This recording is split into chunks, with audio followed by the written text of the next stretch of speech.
ایک صاحب نے سوال کیا ہے، سوال کرنے والے کا نام ہے عبداللطیف، جموں کشمیر سے سوال کیا ہے۔ بہت سال قبل ایک جامع مسجد شریف میں ایک پوسٹر چسپاں دیکھا تھا جس پہ لکھا تھا کہ جمعے کے خطبے کی جو اذان دی جاتی ہے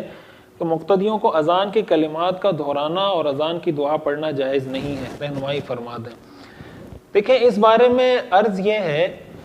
کہ جمعے کی جو دوسری اذان ہوتی ہے اور پھر اس کے بعد جو خطبہ دیا جاتا ہے، حدیث شریف میں آتا ہے، حضور علیہ الصلاۃ والسلام نے ارشاد فرمایا، اذا قلت لصاحبک انصت فقد لغوت، کہ اگر خطبے کے دوران کوئی آدمی بات کر رہا ہے اور آپ اس کو کہہ دیتے ہیں کہ یار چپ ہو جاؤ، تو حضور نے فرمایا کہ تم نے بھی اپنا ثواب کھو دیا۔